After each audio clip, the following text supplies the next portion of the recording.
I really love the approach and ecosystem where we have just a lot of ideas, and from some of them, we are giving birth to the great product and great features. We analyze every small detail, every small part of the phone screen. What's exactly standing there, and do we need it at this right second? You're listening to 15M Mastery, a show that empowers you with insights from the leading iGaming experts to enhance your personal or business performance. The show is brought to you by tech-driven affiliate and media company Already Media, and supported by the AI-powered data analytics platform Blask. Yo Investments, a fund manager investing in outstanding people who are disrupting the iGaming, fintech, and crypto industries. And BC Game, the multi-award winning crypto casino with a player-centric approach. Hey everyone, and welcome back to 15M Mastery. Today we're joined again by Edvardas Sadovskis, Chief Product Officer at Iconic 21. Edvardas is an expert in navigating regulatory changes, market shifts in the iGaming industry, and obviously product development. In this episode, we will explore leadership strategies for thriving amid constant change in iGaming. Welcome back, Edvardas. Yeah, thank you for having me again. So let's start with the first question. We know that live casino vertical is notoriously challenging to build but sustain profitability. What strategies have you found most effective in standing out from competitors and maintaining long-term success? Very good question.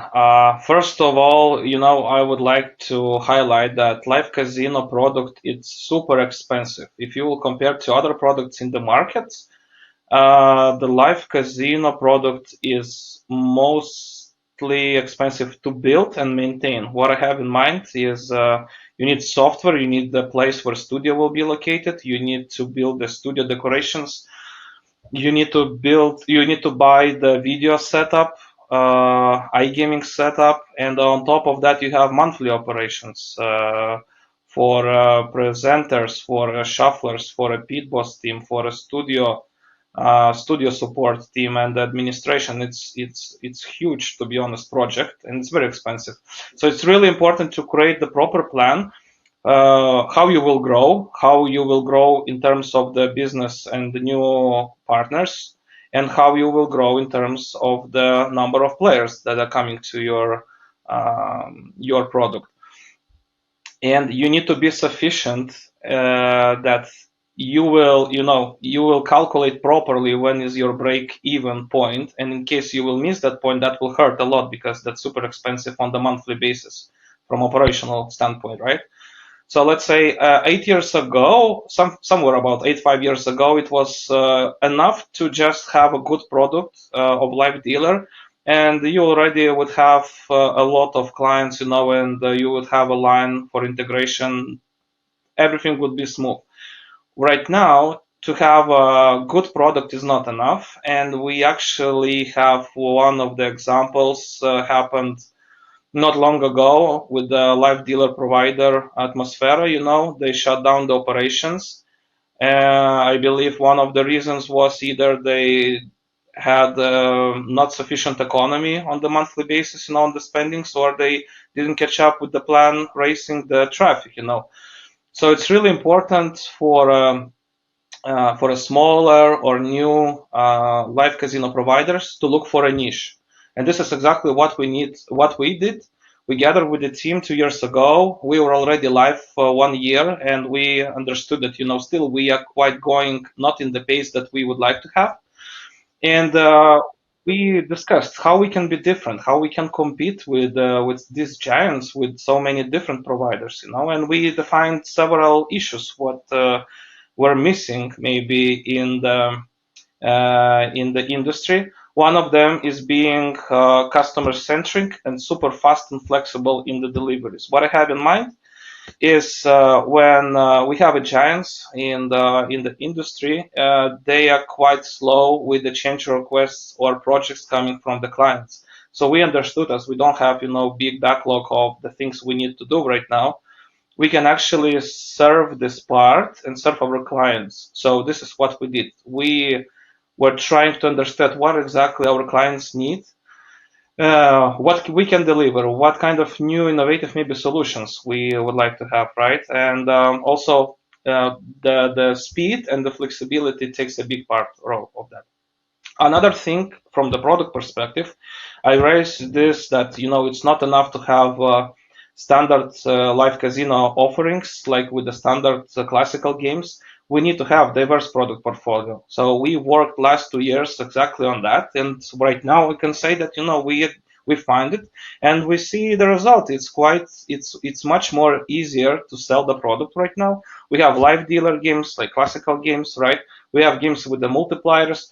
We have different live games that even not similar to the classical casino games.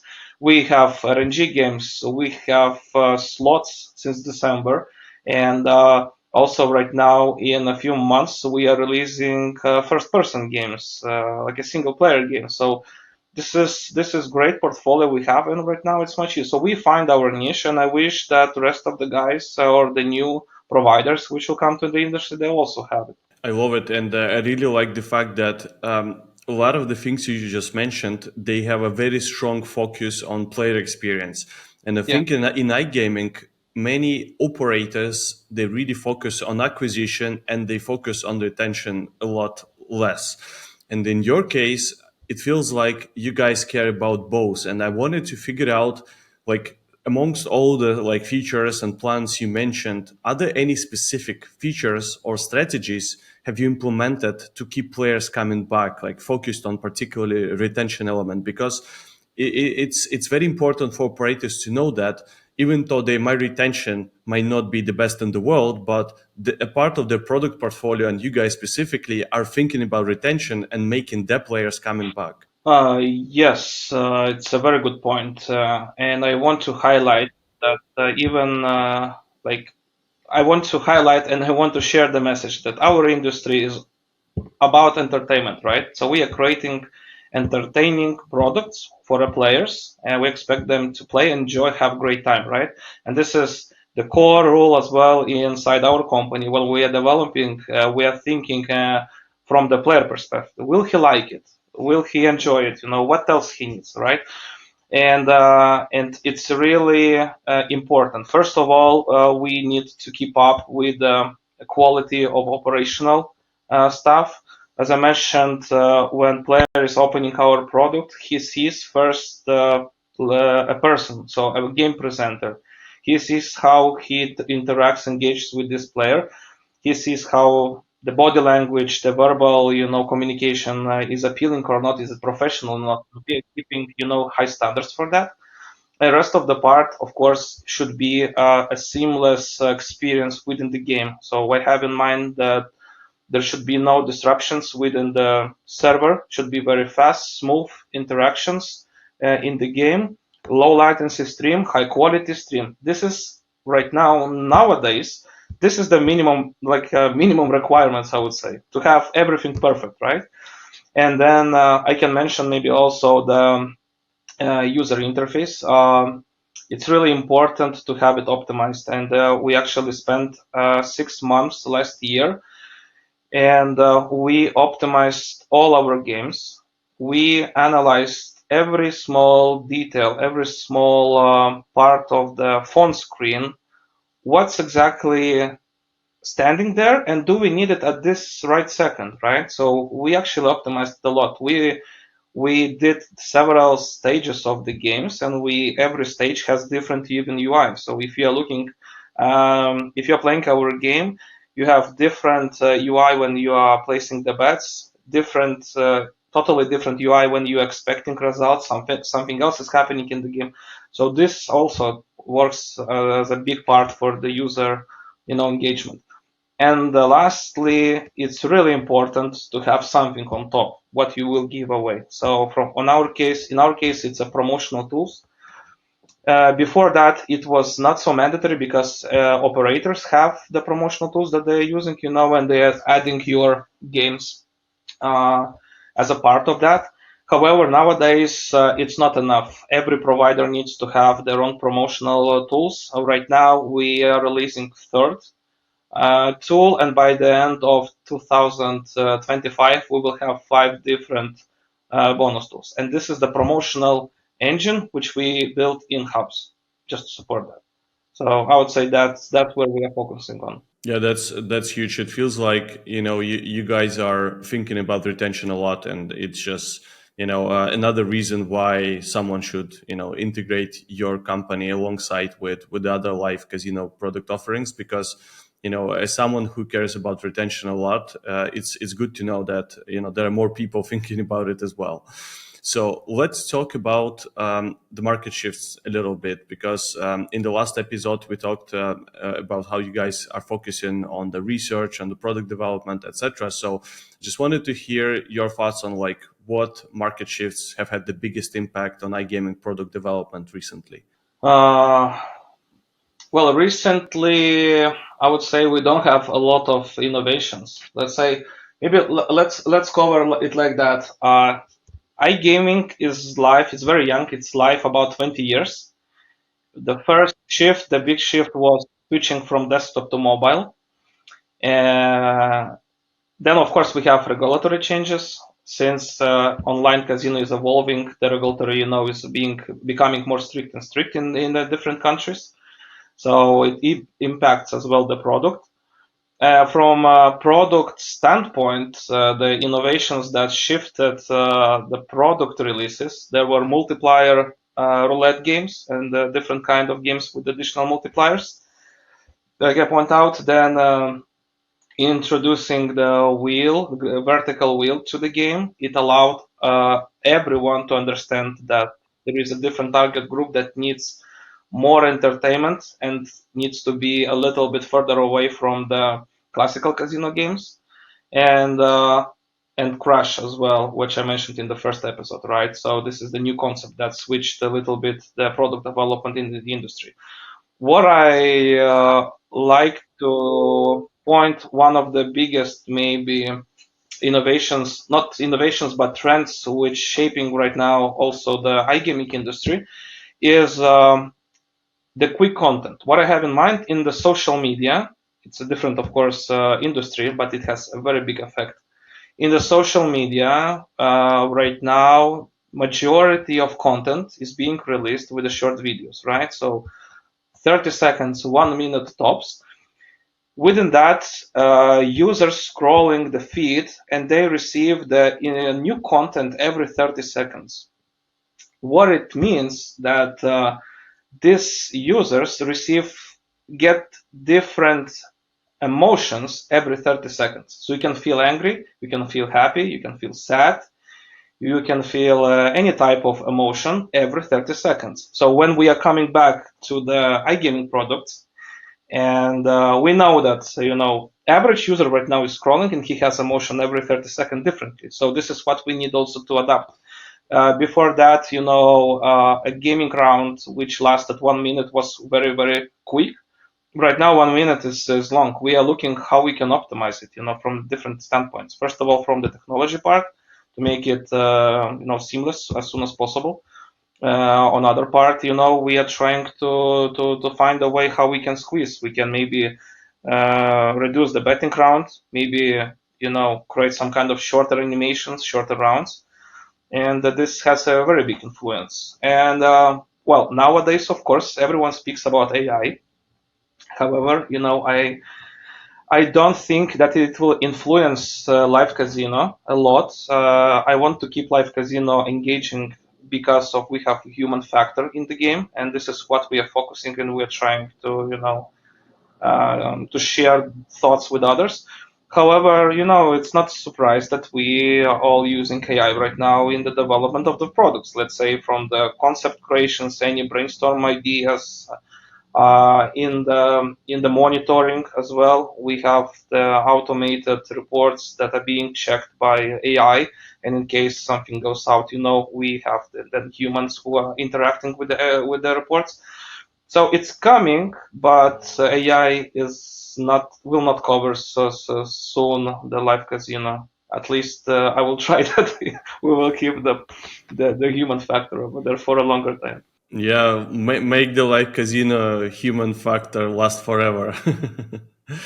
Okay, so I think the last question for today is: you guys feel like you are innovating a lot, like, and everything you just mentioned, it feels like you keep constantly thinking about like innovation, changes, like R&D. Like, what leadership principles can actually help you to maintain this innovation in the organization?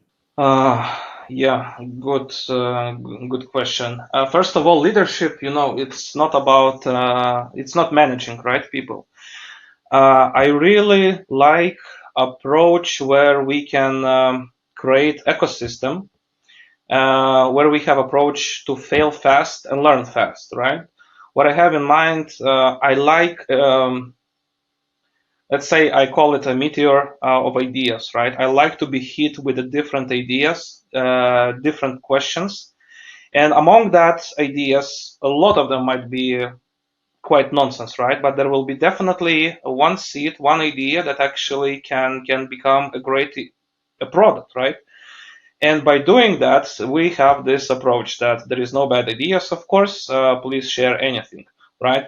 So this is what I'm trying to create as an atmosphere where any ideas are welcome. Transparency with the team collaboration as well, right? Uh, we don't have closed teams when we are speaking about the product development or brainstorming about new ideas. What I have in mind, anyone in our company from different teams even, they can join the product sessions, weekly product meetings, not weekly, workshops when we are brainstorming new ideas, let's say, and they can propose their ideas. By transparency, I have in mind that I don't say that this idea is bad, right? I'm saying what this idea is lacking, right? When I'm mentioning what this idea lacking and explain exactly why we need to solve this, it creates different feeling, because every session we are learning in that way. And we have people from different departments during that sessions, so we have insights from the different teams. Our product, is not only like a software, right? It's a part of the server team. It's a part of the video delivery. It's a part of the operations in the studio. It's a part of marketing, even design, etc. So we need to gather all these people, and they need to help. Also, we have people workshops, with key account managers. They are the point of contact with our clients. So we need to understand what they would like to have, right? So this is like an open-minded and transparent, collaboration. I like also to invest in the personal development, invest in time, I would say. What it means, when we have, let's say, idea to create one game, I usually say, guys, go and check this and this games in the market. Maybe go check something in social media, try the new features, and then come back. Let's talk about new ideas, and then we brainstorm. So it's really great sometimes to invest time in that kind of stuff. And yeah, so I really love the approach and ecosystem where we have just a lot of ideas, and from some of them, we are giving birth to the great product and great features. Yeah, thanks, Edvardas. To be honest, I think this has been one of my all-time favorite set of two episodes we've recorded. And thank you so much for sharing your strategic insights on product development, product leadership, and innovation, most importantly. I truly enjoyed these episodes, and thank you so much for your time. Yeah, thank you, Dmitry. I really appreciate it. Wish you best of luck. Yeah, and see you in the next ones, right? Thanks. Bye.